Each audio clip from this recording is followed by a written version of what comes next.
Hello and welcome to the PA System. On this episode, I'm talking with Barry Selby, author of 50 Ways to Love Your Lover, about principles for rewarding relationships. So welcome to the show, Barry.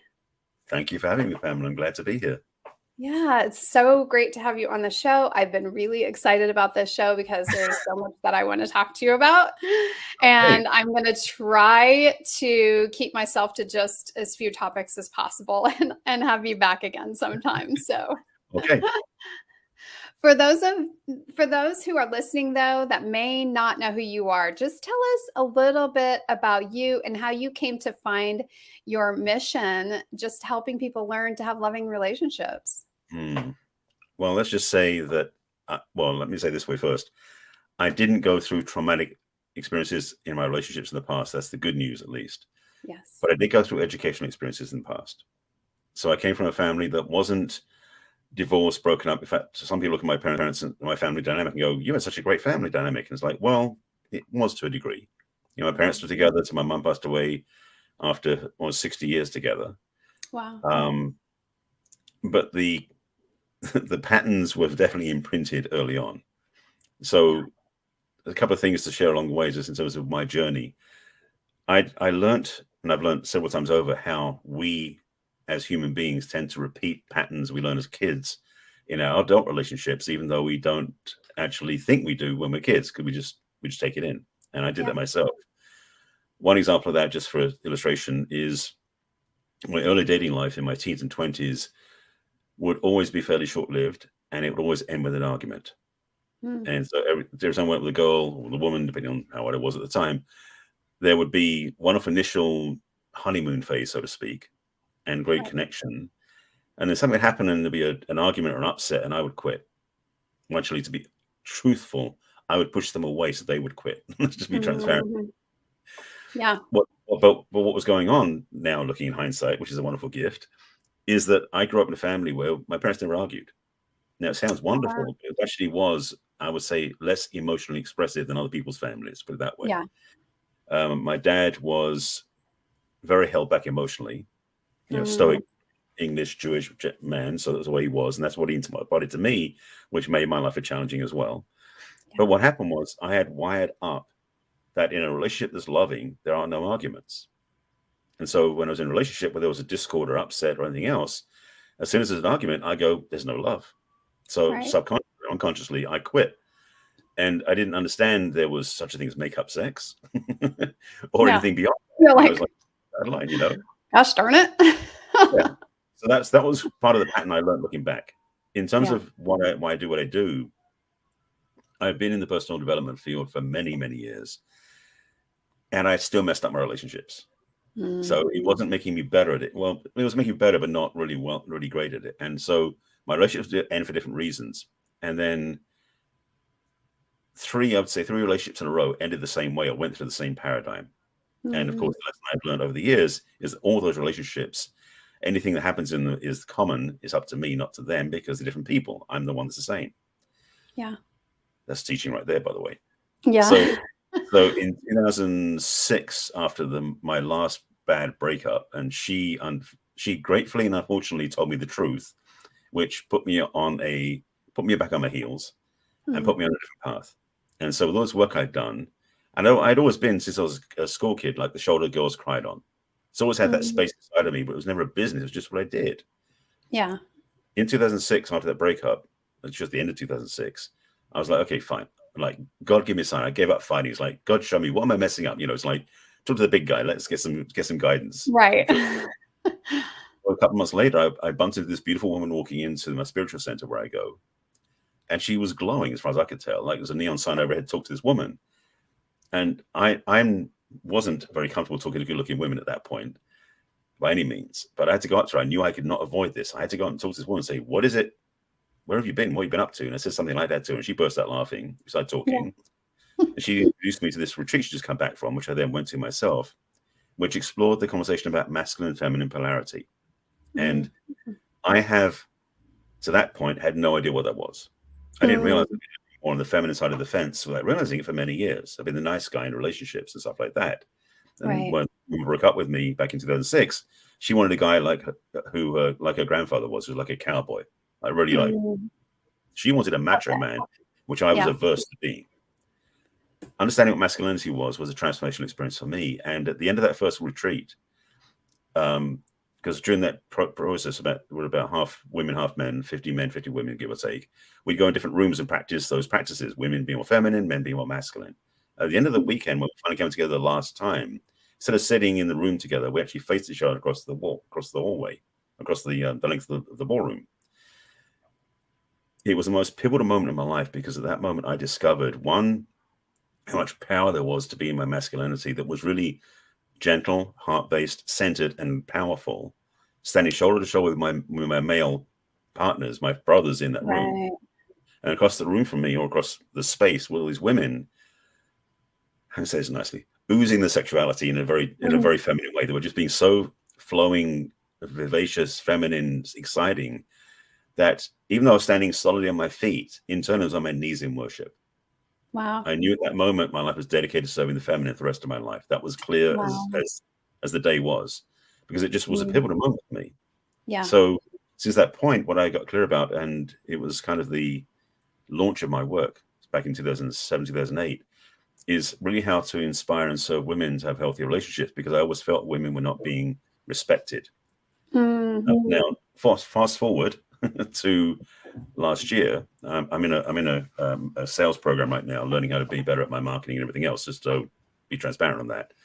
But last summer we did the preliminary part of that, and my coach said to me, if you bottom line what you do, what is your work really about? You know, coaching and teaching women how to have better relationships. If I put it down to 3 words, it's respect for women. That's it. Like, everything else is gravy, but that's the focus in my way I live, what I'm about, what I'm doing, my work. But the thing is, working with women is great.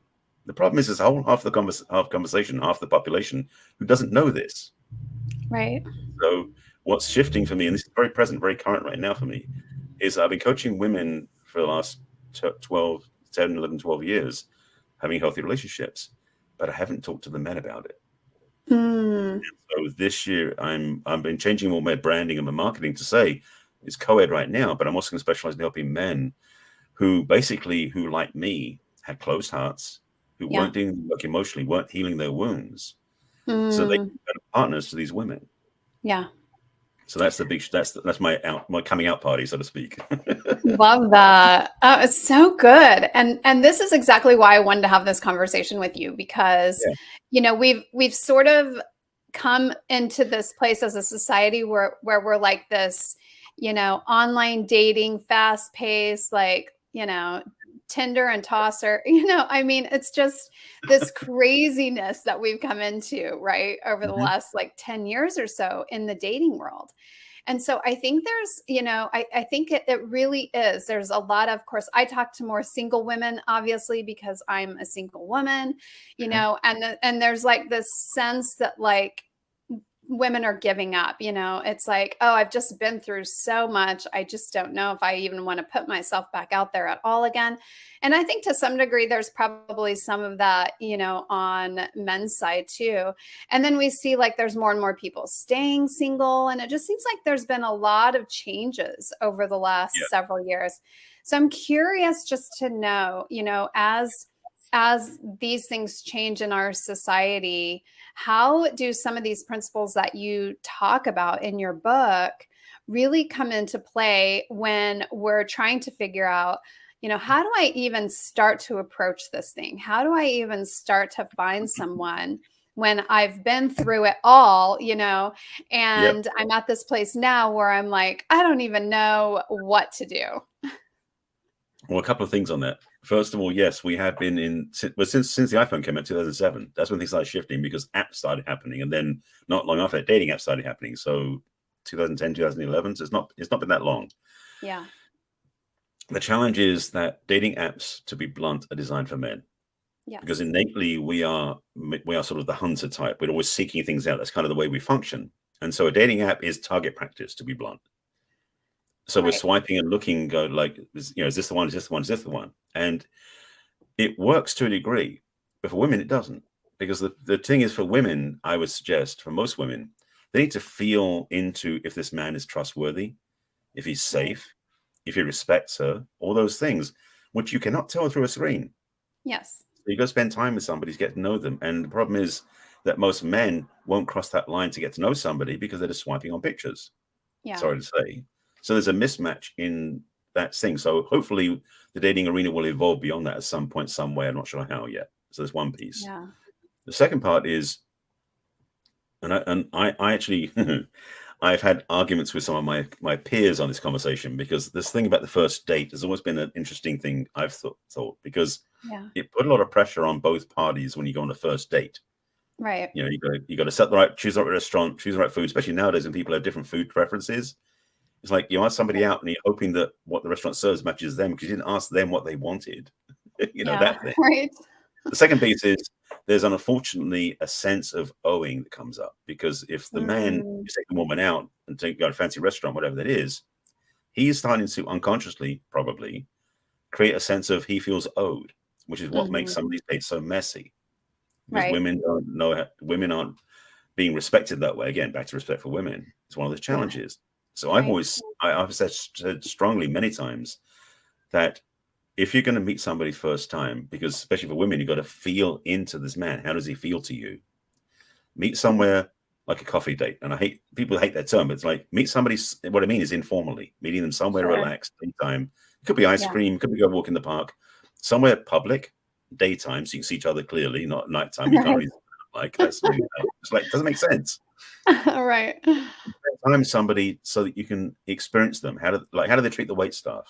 They open the door for you, gentlemen. I don't think about gentlemanly conduct too. This is a little pet peeve.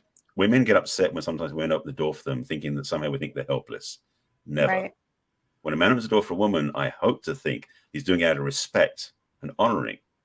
So if she doesn't want to take that, that's her choice. But just for ladies out there listening or watching this, if a man opens the door for you, don't presume he's after something. He might just do it out of respect.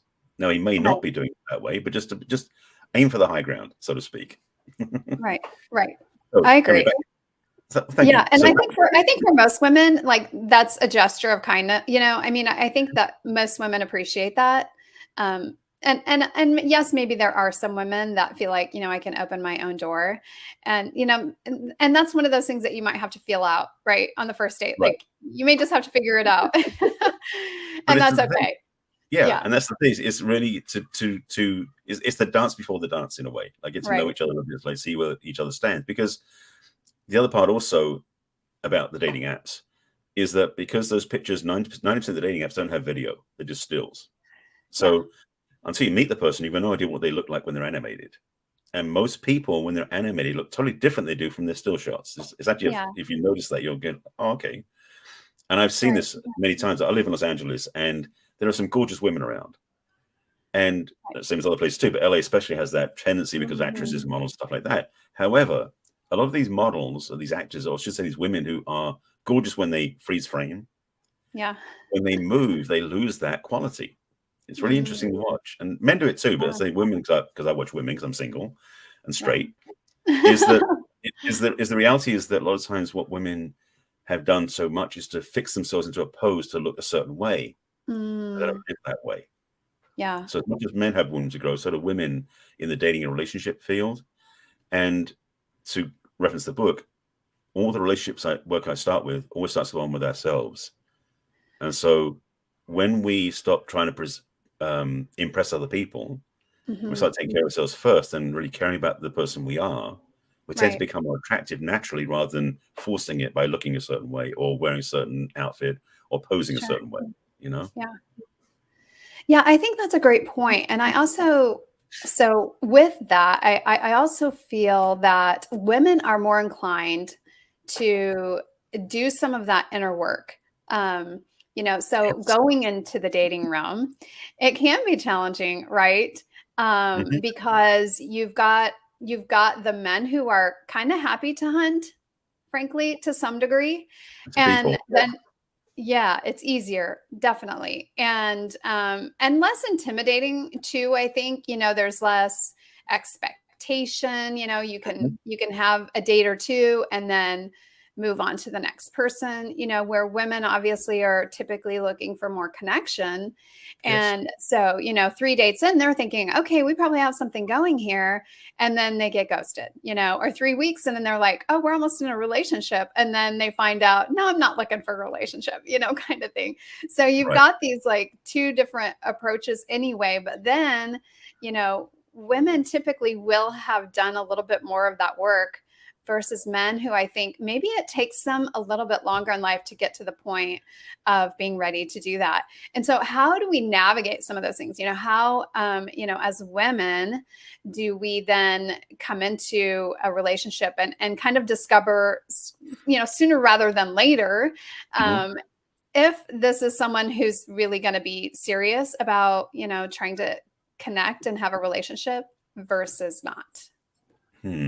Well, first of all, to confirm what you were saying about the women doing the work, one of the best kept secrets of being in the personal development field and being a participant in all these seminars and workshops over the years, there were always more women in the room than men. Yeah. Which most men, if they knew that, I know, because I've been in them. Yes, so have I. So I would suggest that if men knew that, maybe they would have started learning to grow sooner and develop sooner. Yeah. I mean, I was lucky in a way I fell into this, but it's what started me on the journey. But in terms of the dating arena, and yes, so women have a lot of advantages. One is they're more willing to grow because oftentimes, and this is unfortunately the way society is the society looks at the straight white male as being perfect. That's kind of the model it's unfortunately been like. And so the downside of that is those people don't look at themselves. So if you're not straight white male, Christian, you may have been given feedback that you weren't okay, you weren't whole. I grew up Jewish, so I had that feeling too. I was outside that. So those of us who are not that model will have probably at some point in our time looked to grow, change, transform, because we've been told that we weren't perfect, whatever that is, on some level. Sure. Women especially. So unfortunately, that subset of population, straight white Christian male, has the least awareness that they're not okay. And oftentimes if things aren't okay, they ignore it or suppress it because that can't be the truth. Right. And this, unfortunately, I'm looking at political, but that's definitely become a problem in this country. But the reality is that all of us human people have stuff to work on.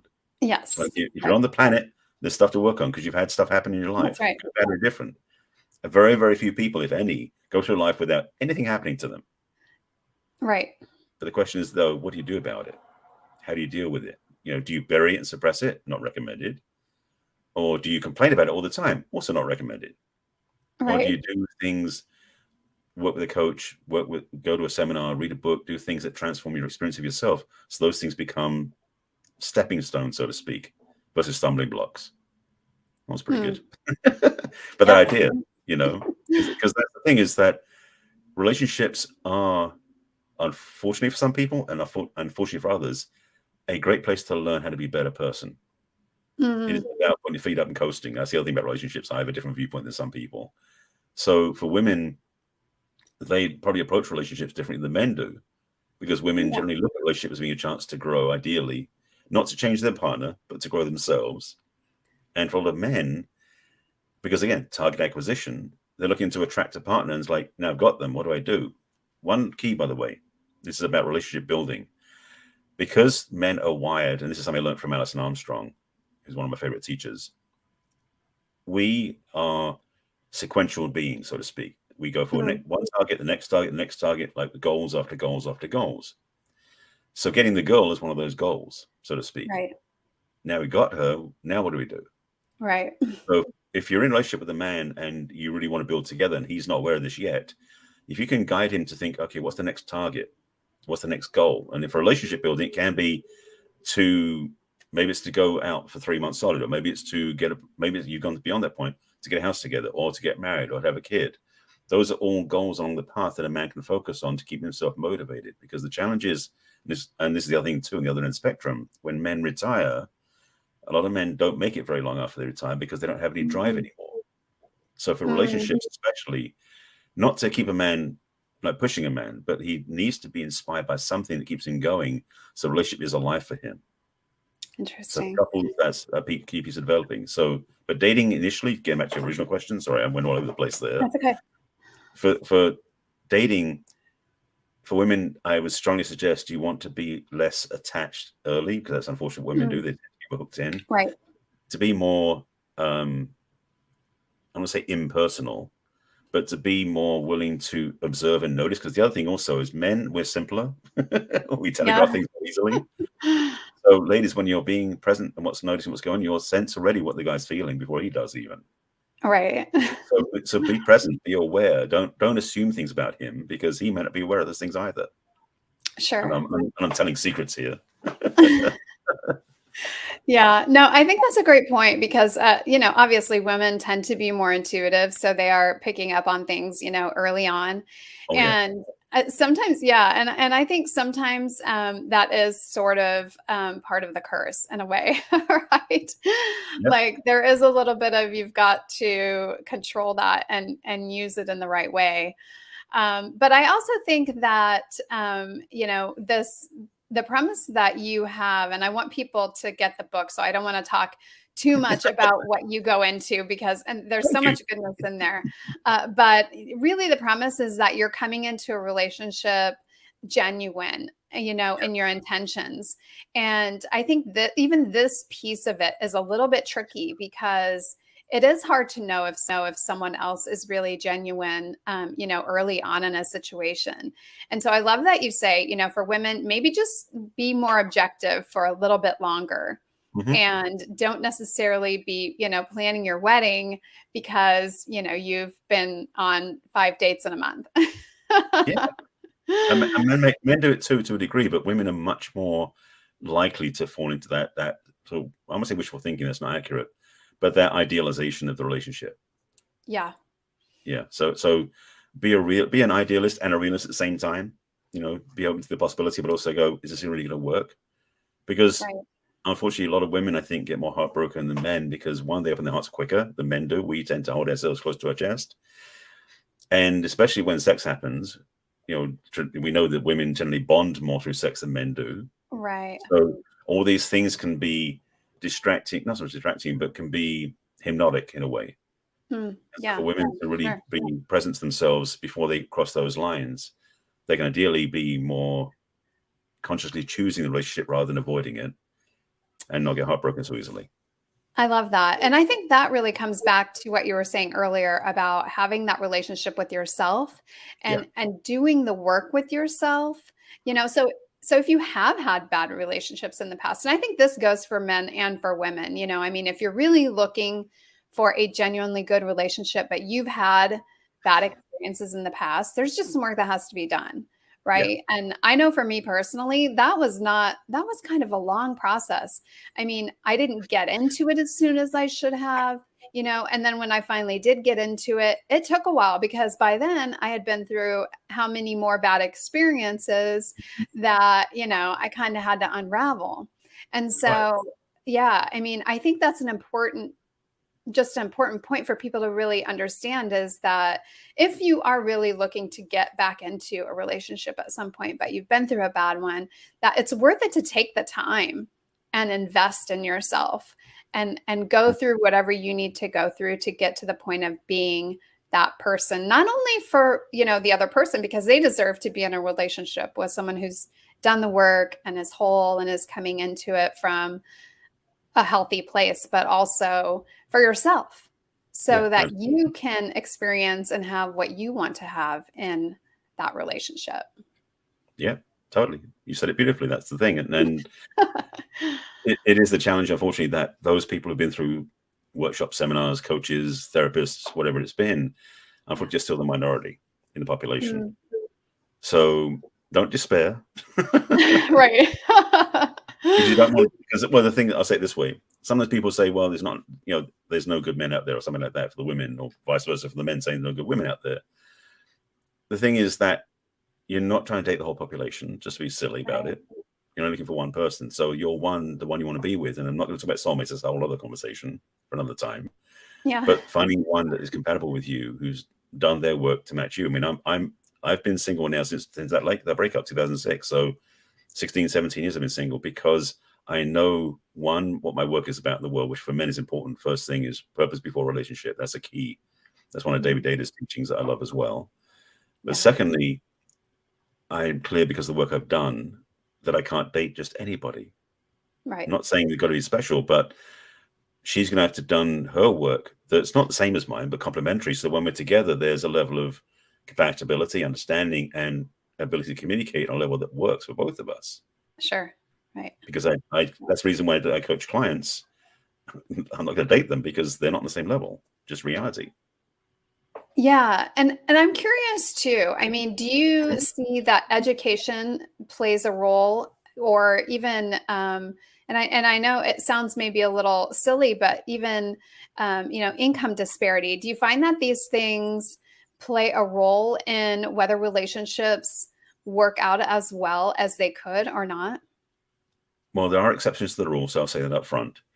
But generally speaking, there are definitely relationships that work better when when there's a certain level of equality, whether it is geographic or financial or spiritual or emotional or mental, all these in pieces. So yes, definitely there's some benefits to having commonality, although you don't want exactly matching income levels. It doesn't make sense.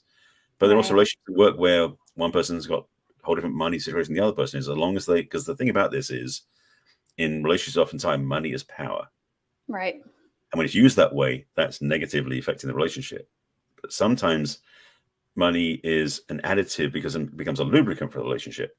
And I'm using that term intentionally because when the money in a relationship is something that's honored and respected by both partners, even if there's different levels, there's an ability to let that flow make things more easy, more graceful, more comfortable.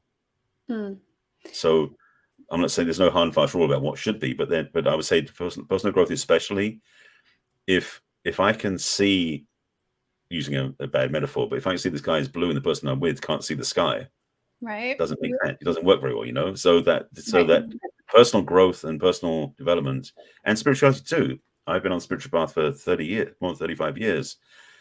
It's hard for me to be around somebody who has a real firm belief in Jesus because I was raised as Jewish, so I never had a relationship with Jesus in my life.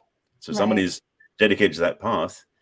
Good for you, not for me, and that's okay. It's challenging sometimes because I've met women who I thought were very attractive, but I saw clearly that was like, that doesn't work. That doesn't work. It's like, damn, I have to walk away. Yeah, right. I know better, even though I wish I didn't, but I know better, so I can't do that. Yeah. Yeah. And I mean, I think that's really a great point, because if we don't know ourselves well enough to know what works for us and what doesn't, then that's going to make things challenging in a relationship as well too. So it goes back to that knowing yourself piece, but also, coming back to the idea of, income disparity or things of that sort. I've sort of noticed in the culture that there's been this little bit of revival for like, I just need a sugar daddy kind of thing. And I'm seeing this more, with 20-year-olds, and it's like, whoa. Do you really know what that means and what that looks like, and what, that could actually play out to be in your life? And so, I think that there's like this kind of fantasy around that, younger women might have. So that's why I bring that up, because I do feel like it's important for women to understand that that's not like, a cure-all, sort of like you're going to live happily ever after sort of thing. Right. The price of that entry might be too high. Yeah. So definitely choose wisely. Right. Yeah. And when you're young and you don't know yourself as well, it can be even more so. So giving yourself an opportunity to even, think about outside the box of that, what else is out there? What else is available? And what opportunities will that open up for you? Absolutely. So, I think that's important too. But I'm so grateful you've been here, and I want people to know about your book. And so just tell us a little bit about it and where they can find it, all that good stuff. So the book is called 50 Ways to Love Your Lover. Thank you for putting it up on the screen. Yes. It is, it was a book that came through me. I can't argue with that. It was something that came downloaded, through me. I wrote it. I got scared of it, so I didn't publish it for a year after I wrote it because I got human about the experience. But it's basically 50 principles for healthy relationships that really, for me, are the central, I don't say tenets, but there's certainly good starting points. There are books out there that go much deeper dive into like codependency, other things too. But in my book, it's more about the principles that get you started. You can find the book on Amazon. It's on my website too. If you want the ebook version as well, you go to my website. My website's my name, barryselby.com. All my social media is actually my name except for Instagram, because that account got lost and now it's called The Real Barry Selby. But YouTube, I have 1,500 videos on you can watch to keep yourself busy for the next 2 years. I love it. So that's youtube.com/Barry Selby. So yeah, my name is everywhere on social media. So LinkedIn, Facebook, Twitter, etc., etc. Yeah, so there's lots more of this goodness out there. You can go find it. Certainly on YouTube for sure is a great place to go look. And yeah, any closing thoughts that you'd like to share with the audience? I'll put it this way. Everyone deserves love, but sometimes we don't look inside first. So take the time to really find the joy and love inside yourself, and then use that to really lift yourself up, because one, it makes you feel full, and secondly, it makes you more attractive. So good. Well, thank you so much for being here with us. I can't wait to do this again. This was so much fun. And I do have like 100 other questions. So we'll do it again. I'm already looking forward to it. Sounds good. And to all of you out there listening, thank you again for being here with us. If you got something of value out of this today, please share it out. You never know who else needs to hear this and would benefit from all of Barry's wisdom. So thank you again. And I look forward to seeing you here again next time. Good night, everyone.